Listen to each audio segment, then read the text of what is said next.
Bom dia, jovens! Vamos dar início aí então à correção da atividade 1, essas 10 questões que vocês receberam aí no Clipe Escola, que é a base para a nossa prova 1, né? Como a gente fez ali no primeiro trimestre, a gente vai fazer agora no segundo, 10 questões por escrita que vão ser a base para as 10 questões de assinalar da prova. Bem facinho, né? Então, galera, vamos lá. Opa! Não coloquei para reproduzir aqui, só um minutito. Agora vai. Então fechou, vamos lá. Ó. Correção da atividade 1. Vou ler as questões e vamos responder aí, fazer uma apresentação mais verbal, né, sem imagem. Porque na verdade essas questões já foram explicadas em conteúdos, né? A gente já tem os slides, já tem os vídeos da aula 6 e da aula 7, tá certo? Tem a apostila de vocês também. Então tá bem tranquilo de vocês consultarem os outros materiais. Esse vídeo é mais pra gente falar um pouco sobre as questões mesmo.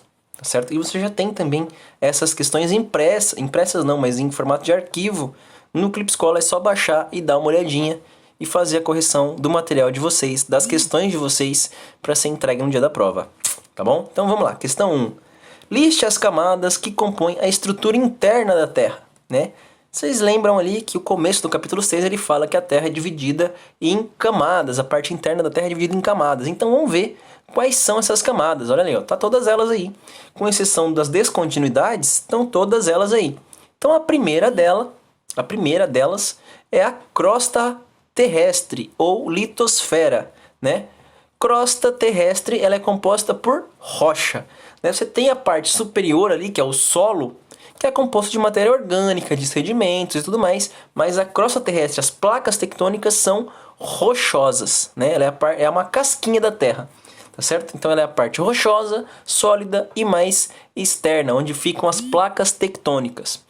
Embaixo dela, né, a gente tem uma camada plástica. Por quê? Porque é a camada onde você tem o contato dessa camada rochosa com o magma que está lá no interior da Terra. Com esse contato, você tem um leve resfriamento dessa parte e aí ela fica plástica, como se fosse uma película que se forma ali entre a crosta e o manto, tá certo? O que é importante nessa camada plástica? Onde deslizam as placas tectônicas que estão aqui na crosta.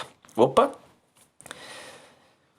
Para baixo da astenosfera, né? Então, crosta terrestre, astenosfera. Para baixo da astenosfera, a gente tem o manto. O manto é dividido em duas partes: manto superior e manto inferior. Por que ele tem essa divisão? Porque dentro do manto você tem a circulação do magma, as correntes de convecção do magma. No manto superior, você tem um magma que é relativamente mais frio, não é que ele é frio de congelar, ele tem uma temperatura um pouquinho mais baixa, né? Ele recebe o magma que sobe lá do manto inferior, ele resfria esse magma perde densidade e desce. Lá no manto inferior, esse magma aquece, porque ele está mais fundo e próximo do núcleo que é mais quente, ele aquece, né? Ganha calor, perde densidade e sobe. Toca ali perto da astenosfera, né? Resfria um pouquinho, ganha densidade e desce. Aquece no núcleo, perde densidade e sobe. E fica nesse circuito infinito, né, de movimento do magma, que a gente chama de corrente de convecção ou movimento de convecção do magma. Tá certo? Então, qual que é a diferença entre o manto superior e o manto inferior? A temperatura do magma no manto superior era um pouquinho mais baixa e a densidade do magma. No manto superior, o magma ele chega menos denso, mas ganha densidade e desce. No magma inferior, ele chega mais denso, mas ele aquece, perde densidade e sobe, né? Então fica nisso. Aqui em cima, ele perde calor, né? Perde temperatura e ganha densidade, isso faz com que ele desça. Aqui embaixo, ele ganha calor, perde densidade, isso faz com que ele suba. E aí fica infinito, tá certo? Agora, o núcleo. Né? O núcleo também é dividido em duas partes, só que aí a gente tem a consistência física. O núcleo externo, ele é líquido, né? Ele é como se fosse um magma, só que mais denso ainda, né? E muito mais quente. Ele pode chegar aí até 3.000 graus, né? É muito quente, tá certo? E então ele é líquido e com uma densidade um pouco grande, maior que a do magma, a do manto, tá certo? Mas o núcleo interno, ele é sólido. Então a gente tem só duas camadas sólidas nessas estruturas do planeta. A crosta é sólida, a primeira é sólida e a última, mais interna, também é sólida. Só essas duas que são sólidas. O resto é tudo pastoso, o resto é tudo líquido, né? Ou plástico, ele não tem uma consistência sólida, é outra, ou plástica, ou líquida, ou pastosa, tá certo? Então, o núcleo interno, ele tá lá, bem no centro da Terra, né? Forma sólida, tem a maior temperatura de todas, pode chegar a 5.000 graus, né? E ele gira um pouquinho mais rápido do que a própria Terra, né? Essa diferença de velocidade de rotação é por conta do tamanho dele, ele é bem menor que a Terra, né? Porque ele está no centro dela, claro. Mas esse movimento mais rápido do que a própria Terra gera o que a gente chama de campo magnético. O campo magnético é o que forma a força física chamada de gravidade. É a gravidade que mantém a gente grudado no chão, não faz com que a gente saia voando pelo espaço, né? Então, quem é responsável pela gravidade do planeta? O núcleo, o movimento núcleo. Núcleo interno que é sólido. Tá certo? Então, bora lá. Explique a teoria da deriva continental, a questão 2, né? A primeira teoria que vai tentar explicar o movimento das placas tectônicas, só que ele não tem essa base, né? Qual que é a teoria da deriva continental? Ela foi elaborada pelo Alfred Wegener, um alemão, lá no início do século XX, e ele simplesmente teve uma intuição, ele reparou no mapa e ele falou assim, nossa, olha só, a costa oeste da África e a costa leste da América do Sul tem um formato próximo, deixa eu ver se encaixa. Tuc! E aí viu que encaixava. E aí ele começou a fazer estudos geológicos e viu que os fósseis que tinha na costa oeste da África e os fósseis que existiam na costa leste da América eram iguais, eram os mesmos tipos de fósseis. Aí ele falou, opa, eu acho que em algum momento os continentes eram todos unidos, né? Eu acho que a costa da África era colada com a costa da Ásia, acho que a costa da África também era colada com a costa da América, acho que os Estados Unidos eram colados aqui com a Europa. Então, em algum momento, todos os continentes formavam um único continente. E aí ele cunhou, né? Ele deu o nome a esse grande continente único de Pangeia. Então a teoria dele é baseada no seguinte, que em algum momento, dentro da geologia, dentro do desenvolvimento da geologia terrestre, todos os continentes formavam uma única massa continental, a Pangeia, né? E por conseguinte não existiam oceanos, existia um único oceano, que era a Pantalassa. Essa teoria dele foi se desenvolvendo, né? Ele deu um prosseguimento da teoria, ele disse que a Pangeia se dividiu em duas grandes massas, né? Primeiro, a Laurásia, que é a parte mais ao norte, né? Europa, o pedaço da Ásia do Norte ali, a Rússia e a América do Norte. E a Gondwana, que é África, Austrália e América do Sul, né? Então, você tem Gondwana, que são os continentes do Sul, Laurásia, que são os continentes do Norte, né? E como é que começou essa divisão? Como é que a Pangeia foi se dividindo? Através do surgimento do primeiro mar, que é o Mar de Tétis. Então, Pangeia e Pantalassa, a partir do momento que a Pangeia é dividida, surge Laurásia para cima, Gondwana para baixo, no meio delas o Mar de Tétis. Fechou? Questão número 3. Quais os movimentos relatados pela teoria das placas tectônicas? Teoria das placas tectônicas que explica o movimento das placas, né? Ele dá um avanço nessa teoria lá do Alfred Wegener, a deriva continental, ele fala, olha, sim, existia um grande supercontinente, mas as placas continuam se mexendo, e por isso que existiu, né? Ele estava ali grudadinho, ele foi se mexendo, foi se abrindo, só que hoje ainda continua esse movimento, tá certo? Então, como é que são esses movimentos? Vamos lá, né? A gente tem 3 movimentos. Movimento convergente. As placas elas vão bater uma na outra, né? Pode causar o quê? Soerguimento. As placas elas vão erguer. Na verdade vai acontecer o seguinte, ó, uma delas, a mais pesada, vai entrar por baixo e a outra vai dobrar, porque ela vai encavalar nessa placa mais pesada, né? Ela é mais leve, então ela vai dobrar. É nisso que surgem os dobramentos modernos, né? A placa mais pesada dobra a placa mais leve que bate nela. Olha lá, convergente. Só que isso demora milhões de anos, tá? Não é de um dia para o outro. Então, movimento convergente de choque. Pode acontecer o quê? Terremoto, formação de montanha, vulcanismo, né? Pode surgir um vulcão dessa placa que dobra ali, ela pode rachar e surgir um vulcão. Então, movimento convergente, choque, pode causar tremor, pode causar formação de relevos, pode causar soerguimento, né? Movimento divergente. As placas estão se afastando uma da outra. Daqui a alguns milhões, bilhões de anos, esse afastamento no meio delas pode ser que surja uma outra, pode ser não, vai surgir uma outra placa tectônica. Por quê? Porque ela vai sendo preenchida por magma, vai sendo preenchida pelo que está no centro da Terra. Então, movimento divergente. Nesse miolo que vai surgindo, nesse buraco que vai surgindo, podem se formar vulcões, podem se formar ilhas, né, ao longo do tempo, pode se formar uma nova placa tectônica, pode acontecer tremor, porque as placas estão se mexendo, né? Mas o importante é que elas estão se afastando. Então, convergente estão se chocando, divergente estão se afastando. E um terceiro movimento é o movimento transformante. Movimento transformante que é o movimento lateral, né? As placas como se uma raspasse na outra, aqui, ó. Né?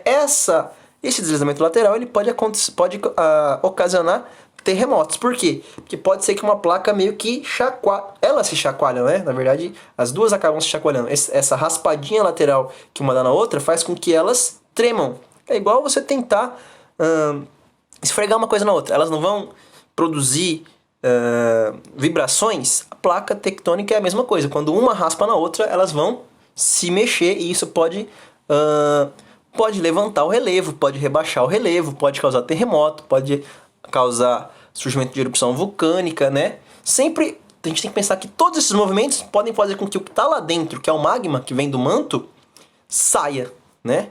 Por quê? Porque ele está ali com grande pressão, está em movimento. Se as placas tectônicas dão uma aberturinha, ele sai para fora, né? Você vai ter erupção vulcânica, você vai ter terremoto, vai ter um monte de coisa. Fechou? Então, esses são os 3 movimentos aí da teoria das placas tectônicas. Agora falando um pouco sobre terremotos, né? A gente teve ali um temazinho específico dentro da apostila sobre os terremotos, falando sobre hipocentro e epicentro, que nada mais são do que como o tremor do terremoto ele é sentido ou ele é registrado, tá certo? Agora, vamos lá.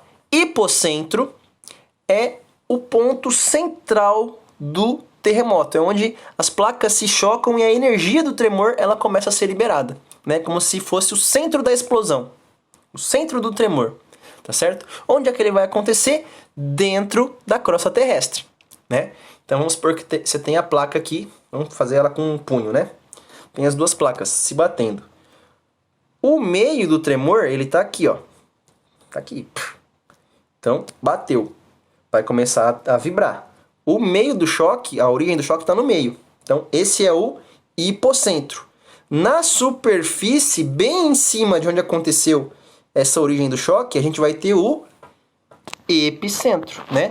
Ponto acima do hipocentro na superfície terrestre, onde é sentido a maior força de propagação desse terremoto, tá certo? Então, hipocentro é dentro da crosta, epicentro é na superfície, tá bom?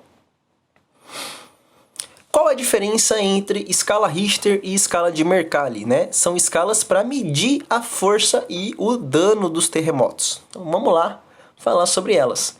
Bem facinho, né? Escala Richter, ela não tem fim, galera. Não tem um limite de intensidade, né? Ela varia conforme a força, a intensidade, a magnitude do tremor, da força do terremoto, né? Só que aí ela é medida da seguinte forma. 1, 2, 3, 1.1, 1.2, 1.3, 2, 3, 4, 5, 6, por aí vai. Só que, por exemplo, do 1 para o 2, um terremoto de escala 1 para um terremoto de escala 2, essa força aumenta 10 vezes. Um terremoto do 2 para o 3 aumenta 10 vezes. Então, se a gente for seguir essa lógica, a diferença de força de um terremoto nível 1 para o terremoto nível 3 é 100 vezes, né? Porque é 10 depois vezes 10. Um terremoto nível 1 para um terremoto nível 4 é 1000 vezes e assim sucessivamente, né? A gente teve, se eu não me engano, o terremoto de maior magnitude foi 9 ponto alguma coisa, ou 7 ponto alguma, não lembro agora. Foi no Chile há uns anos atrás. Foi muito intenso, né? Na escala Richter ele foi o maior registrado, não passou de 10, né? Porque 10 é absurdo. Mas foi um terremoto muito intenso, tá certo? Agora, a escala de Mercalli, ela já mede a destruição que o terremoto causa. Por exemplo, se caiu um prédio, né? Ela vai estar ali na escala alta de Mercalli. Ela vai de 1 até 12, né? A 1, essa intensidade do tremor na Richter, ele é só registrado pelo sismógrafo, que é o aparelhinho que mede a intensidade. Na 12, cai tudo, né? Cai prédio, cai casa, árvore tomba, poste cai, a rua estoura, né? Tubulação de água estoura, né? Você tem destruição total. Então do 1 a gente nem sente, só é registrado por aparelhos. O 12 é destruição total, então vai do 1 ao 12 conforme a intensidade da destruição causada, tá certo? E o Mercalli, quando você, por exemplo, pode acontecer, vou dar um exemplo aqui, um terremoto ou 2 terremotos com a mesma escala Richter, dependendo do lugar que acontecer, acontece um no Japão, que é um país que está acostumado, tem tecnologia já, tem arquitetura própria para resistir a terremotos. E acontece um terremoto no Haiti, que é um país bem pobre, né? Acontece 2 terremotos com a mesma intensidade. Os 2 terremotos com escala 5 na Richter, por exemplo, que é um terremoto forte. No Haiti, destrói o país. No Japão, acontece alguma coisinha. Então, é a mesma intensidade de Richter, só que a escala de Mercalli nas duas realidades pode ser muito diferente. No Haiti pode ser uma escala 10, 11 ou 12. No Japão pode ser uma 3, 4. Né? Bem menor, porque o país está preparado para aquele tipo de desastre, tá certo? Então, bora lá. Classifique os tipos de rocha, né? Vamos passar aqui já direto para a gente falar dos tipos de rocha. São, então, 3 tipos principais. O primeiro deles, que é a rocha magmática ou ígnea, ela pode ser dividida em 2 rochas, né? Por quê? Porque depende de onde ela se forma. Se ela se forma na parte externa da crosta, né, entrou em erupção vulcânica. O magma saiu lá da boca do vulcão e se escorreu na superfície. Essa rocha que se forma quando o magma se solidifica, resfria e solidifica, a gente chama de rocha vulcânica extrusiva ou rocha externa, né? Ela saiu do vulcão e solidificou na superfície. É uma rocha magmática ígnea vulcânica ou extrusiva, tá certo? Agora, se essa lava do vulcão ela ficou ali em alguma fresta, ficou no interior da crosta, ela não saiu para a superfície, mas ela se solidificou dentro da crosta, ela se chama rocha magmática ou ígnea plutônica ou intrusiva, tá certo? Agora a gente tem então 2 tipos de rocha nessa classificação aqui. A externa é o basalto, que é aquela pedrinha preta. Aquela pedrinha preta que faz asfalto. E a rocha magmática interna é o granito, que o pessoal usa muito na construção civil, para fazer pia de banheiro, para fazer soleira de porta, para fazer coisas mais de acabamento mais sofisticado, né? São esses 2 aí, na apostila de vocês tem imagens que mostram essas 2 rochas, tá bom? Agora, outro tipo de rocha, rocha sedimentar. Onde é que ela acontece? Nas partes mais baixas do relevo. Por quê? Porque ela é composta por sedimentos que vão sendo transportados até essas partes mais baixas, acumulam. Vai chegar uma hora que vai ter tanto sedimento que o peso dessa massa de sedimentos ela vai fazer com que eles grudem, né? Desculpa. Eita, faltou ar aqui. Vai fazer com que eles grudem, né? Essa sedimentação, esse acúmulo e essa compactação desses sedimentos a gente chama de diagênese, tá certo? O que é essa diagênese? Esse grande acúmulo de sedimentos ele vai causar alta pressão e alta temperatura, só que em camadas mais superficiais, né? Não são rochas que se formam muito na profundidade, elas se formam mais próximas à superfície e são rochas mais frágeis, né? Por exemplo, se você pegar um basalto e um arenito, que é um exemplo de rocha sedimentar, e bater um no outro, o arenito vai se esfarelar na sua mão, o basalto vai ficar ali fortão, né? Por quê? Porque rocha sedimentar ela é muito mais frágil, né? Ela é nada mais do que um monte de areiazinha colada, prensada uma na outra, pela pressão do próprio peso da superfície, tá certo? Terceiro tipo de rocha, rocha metamórfica, né? A rocha metamórfica, como o nome já diz, ela é um metamorfismo, uma mudança de uma rocha que já existe. Pode ser uma rocha sedimentar, pode ser uma rocha magmática vulcânica, ou pode ser uma rocha magmática plutônica, ou até mesmo uma outra rocha metamórfica. Por quê? Essa rocha, ela é formada em grandes profundidades, né? Então ela tem que estar se movimentando ali, a placa tectônica empurrou uma outra camada para baixo, ela está ali. Quando ela está muito perto do magma, né? Ou seja, com alta pressão e alta temperatura, ela está muito fundo e com recebendo muito calor do interior da Terra, as propriedades dessa rocha mudam, as características dessa rocha mudam. Por quê? Porque ela está sendo muito pressionada em grande temperatura, tá certo? Isso a gente chama de metamorfismo, né? Rocha metamórfica sofre metamorfismo. Então o que vai acontecer aqui, ó? Alta pressão, alta temperatura em camadas mais profundas. O que muda, né, da rocha sedimentar, da diagênese, para o metamorfismo? Na verdade, só a profundidade e a força exercida, né, nessas rochas, tá certo? Que a sedimentar ela é formada por fragmentos que se colam. A metamórfica é uma rocha que já existe, que vai ser alterada, né? Então a diagênese é a cola. O metamorfismo é a transformação, tá certo? Então, embora sejam alta pressão e alta temperatura para os dois, o sedimentar é a cola de farelinhos e o metamórfico é a alteração das características de uma rocha que está muito profunda na crosta terrestre, tá certo? Exemplo de rocha metamórfica, tá aqui, ó, o mármore, que é uma rocha usada para fazer estátuas, para fazer também acabamento em casa, para fazer banheira, para fazer um monte de coisa aí também que exige uma rocha resistente, tá bom? Questão número 7. Classifique os tipos de solo. Então vamos lá. 4 tipos de solo aí conforme a gente tem na apostila de vocês. Tem outros tipos, tá? Mas o que a apostila traz pra gente são esses 4, né? Arenoso, composto basicamente por areia, né? Arenoso, composto por areia, né? A areia, gente, ela é muito permeável. O que isso quer dizer? Se você jogar água na areia, essa água ela vai ser absorvida e vai passar pela areia muito rapidamente. Portanto, isso não permite que esse solo seja muito fértil. Você não consegue plantar nada em um lugar que só tem areia. Por quê? Porque a água não para ali, né? A água não vai transformar aquele solo num solo rico em nutrientes, tá certo? Ela não retém nenhum tipo de nutriente ali porque a água passa muito rápido, tá certo? Solo argiloso é um solo que tem bastante argila, um solo que tem bastante barro, né? Pouco permeável, ou seja, os componentes que tem nesse solo, eles sugam a areia, né? Eles conseguem reter a areia, portanto, eles são pouco permeáveis e, portanto, bastante férteis. Eles vão conseguir decompor matéria-prima, ou matéria orgânica, desculpa, vão conseguir absorver os nutrientes naquele solo, né? Vão conseguir gerar ou garantir fertilidade daquele solo, né? Outro solo, solo umífero. É um solo que recebe grande carga de matéria orgânica. Pode ser, por exemplo, um solo de uma floresta, um solo próximo de um rio, né? Um solo onde você tenha grandes cargas de matéria orgânica, seja folha, casca, bicho morto, cocô de bicho, né? Qualquer coisa, tá certo? Ele vai se transformar num solo muito rico em nutrientes, bastante fértil, né? E essa densidade de matéria orgânica ajuda ele também a ser pouco permeável, poroso e conseguir reter muita água. Então ele vai se transformar num solo também muito fértil, tá certo?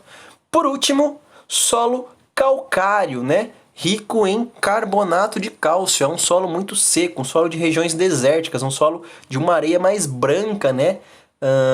Que realmente não consegue ter qualidade para produção nenhuma naquela área, né? Um solo seco, rico em carbonato de cálcio. Ele tem carbonato de cálcio que é um nutriente? Tem, mas esse nutriente não é um solo, ou não garante fertilidade do solo, tá certo? Então também é um solo ácido e pobre, tá bom? Então a gente tem aqui, ó, 2 solos ruins, que são pouco férteis, e 2 solos bons.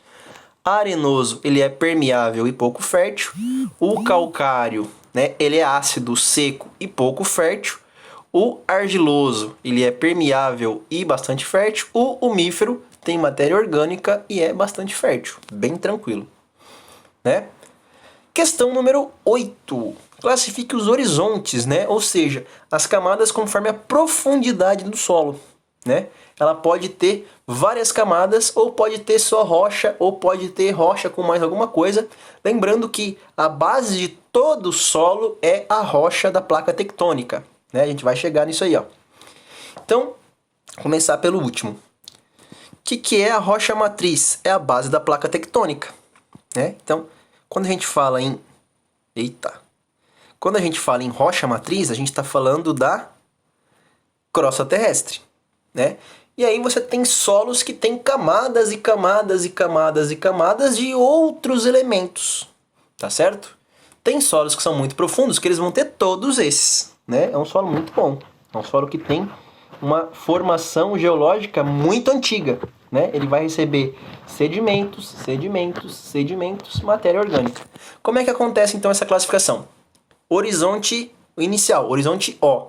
É um horizonte que você vai ter matéria orgânica. É aquele solo onde, se você mexer nele, você vai encontrar resto de raiz, resto de galho, resto de folha, né? Resto de qualquer tipo de ser vivo ou matéria biológica, né? Se você, é um solo muito fértil. É aquele solo que tem qualidades umíferas, por exemplo. Ele tem um horizonte O muito rico, né? Horizonte A. E aí, o que acontece? O A, o B e o C, eles são, entre aspas, a transição entre a presença de matéria orgânica, quantidade de sedimentos e vestígios da rocha matriz. Então, olha como vai mudando do A para o B para o C. Então, horizonte O, matéria orgânica. No horizonte A, a gente vai ter matéria orgânica mais... Eita, quase caiu o celular aqui. Matéria orgânica mais sedimentos. O que é sedimentos? São farelinhos de rocha, né? São fragmentos de rochas que já foram desgastadas lá do planalto, da montanha, sofreram intemperismo, sofreram erosão e se acumularam naquele terreno, né? Vão se acumulando por baixo da matéria orgânica, tá certo? Então, horizonte A, ele vai ter ali bastante matéria orgânica ainda e sedimentos minerais. O horizonte B, né, mais profundo, ele perde a quantidade de matéria orgânica, mas você já vai ter aqui rochas minerais, não a rocha matriz, mas você vai ter jazidas minerais e também sedimentos, né? Então você vai ter ali um solo mais consistente, com menos matéria orgânica, também com sedimentos, mas com fragmentos ali, com pedaços já de minérios mais sólidos, tá certo? Horizonte C. No horizonte C você vai conseguir ver o quê? Fragmentos desgastados da rocha matriz, porque ela também desgasta, tá certo? E jazidas minerais, né? Lembrando que a jazida mineral ela é formada pela erupção do magma, né? O magma saindo ali da crosta, ele vai solidificar, vai virar um mineral. Então, no horizonte C, como ele está muito próximo da rocha matriz, o que você vai ter ali? Jazidas minerais e rocha matriz desgastada, né? Bem tranquilo, tá certo? Na apostila de vocês tem um esqueminha muito ilustrativo, eu coloquei no slide, mas tem na apostila de vocês bem explicadinho. Isso aqui eu resumi, né, porque é o que vocês vão usar de cola para a prova e vão usar para responder a atividade, então eu não quis colocar tanto conteúdo para não ficar maçante na hora de vocês corrigirem. Mas na apostila de vocês está bem explicadinho isso aí, tá certo? Só dá aquela olhada lá depois. Questão número 9. Agentes internos do relevo. Olha aí, né? Quais são os agentes internos? Ou seja, as forças da natureza que formam o relevo de dentro para fora, né? A gente tem 3. Tectonismo. O que é o tectonismo? É o movimento das placas tectônicas, né? Movimento convergente, divergente e transformante, que a gente viu lá atrás, né? Placa que bate uma na outra, placa que se afasta uma da outra, ou placa que raspa uma na outra. Esse é o tectonismo, movimento tectônico. Vulcanismo.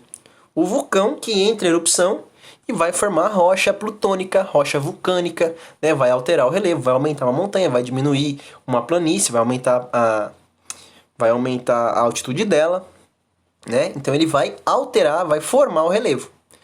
Movimento de placa tectônica, erupção vulcânica. E, por último, sismos, ou terremotos, ou tremores de terras, ou abalos sísmicos, que é esse movimento de tremor das placas tectônicas que vai fazer com que o território, o relevo se altere, né? Ele pode subir, ele pode descer, ele pode abaixar, ele pode torcer, ele pode dobrar, né? Então você tem, através desse tremor, uma série de consequências externas no nosso relevo, tá certo? Que a gente chama de agentes internos, né? Eles saem de dentro, mas eles transformam a superfície, tá certo? Agentes internos, formadores ou endógenos. Endo quer dizer dentro, genos, origem. Então, eles têm origem interna, mas eles formam relevo, né? Que é a parte externa da superfície, tá certo? Por último, quais são as estruturas geológicas do relevo? Eu falei um pouco sobre uma delas, né, que é o dobramento moderno agora há pouco, mas a gente vai falar sobre as três, né? Três estruturas geológicas que, de uma forma geral, a gente pode definir como montanha, planalto e planície. Montanha, planalto e planície. Só que como é que se formam as montanhas? Como é que se formam os planaltos? Como é que se formam as planícies? Isso são as estruturas geológicas. Então, como é que se formam as montanhas? As montanhas se formam através dos dobramentos modernos. O que é um dobramento moderno? Ele é consequência daquele movimento convergente e da dobra de uma das placas que vai fazer com que surjam montanhas com grandes altitudes, né? Formações não tão antigas. Por que não tão antigas? Porque elas não se desgastaram ainda, né? Não se desgastaram o suficiente para perder a altitude, tá certo? Então, dobramentos modernos, eles são causados pelo choque das placas tectônicas, onde uma delas dobra, né? E forma montanhas. Isso com milhões de anos, tá, galera? Não é de um dia para o outro. A gente está falando sempre em tempo geológico, são milhões de anos, tá certo? Agora, a segunda estrutura, escudo cristalino ou cráton. Ele já é um relevo mais antigo, né?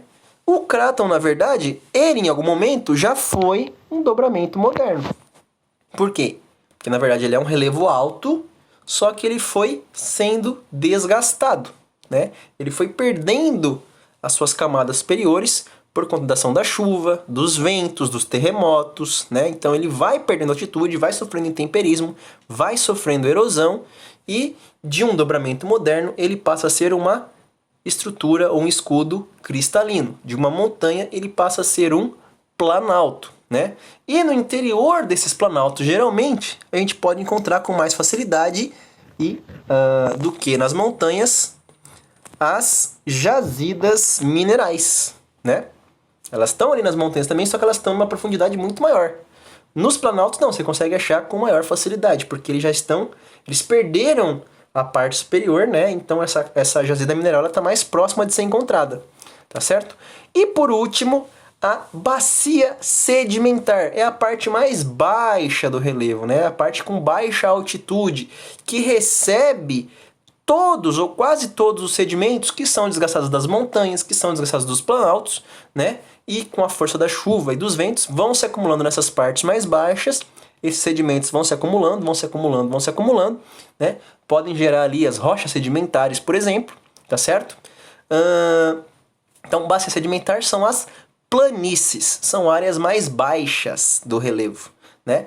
Montanhas ou dobramentos modernos, planaltos ou escudos cristalinos, planícies ou bacias sedimentares, né? Bacias sedimentares. Pensa uma bacia. O que a bacia recebe? Água, né? Ou qualquer coisa que você colocar nela.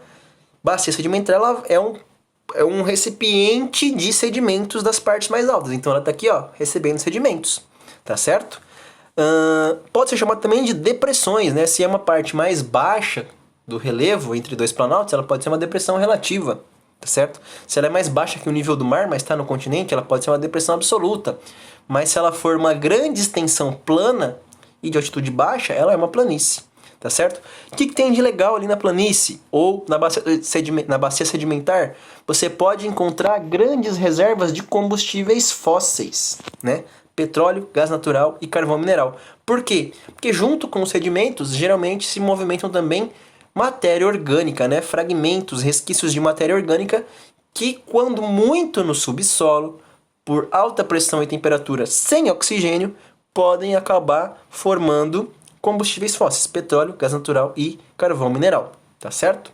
Então, Deixa eu ver, eu acho que acabou. Olha lá, ó, você chegou ao final do documento. Né? Então é isso, galera. A gente chega ao final da correção aí da atividade 1, né? Espero que vocês consigam fazer essa correção bem tranquilos, tá certo? Estudem para a prova com esse vídeo, com o vídeo da aula 6, da aula 7, com os exercícios da apostila, com a lista de atividades, né? Lembrem que as 10 questões que a gente respondeu agora vão ser a base para a prova, então estuda por aqui, pega o seu roteiro de estudos por essas questões, mas vai também pegando o complemento da apostila. Pode ser que apareça uma imagem ali na prova, né? E aí você consegue, eu vi essa imagem na apostila, consigo usar, né? Então, vocês vão ter ali várias fontes de estudos para conseguir estudar para essa prova. Ficou com alguma dúvida? É aquilo que eu tenho dito para vocês. Procura na internet, né? Aproveitem que vocês estão em casa, pega o celular do pai ou da mãe de vocês aí e pesquisa lá, joga no Google. Olha, eu quero saber o que são estruturas geológicas. Vai aparecer um monte de aula além da minha falando sobre isso, né? Então, vocês podem usar outras aulas, podem usar, além da apostila, outros vídeos no YouTube. Tem um monte, tá certo? Então, é isso. Tá certo? A gente já tem a data marcada da prova, tá ali. Vocês vão entregar esse trabalho que a gente está corrigindo hoje, os exercícios do livro suplementar e da apostila 2, capítulo 6 e 7, junto com esse trabalho no dia da prova, tá bom? Então é isso, galera. Fiquem bem, estudem. Bom final de semana para vocês. Na semana que vem a gente tem uma aula ao vivo, né, de revisão. Vocês vão poder falar comigo para tirar algumas dúvidas. Então é isso, fiquem bem, tá certo? Se cuidem, beijo, beijo, tchau, tchau e até mais!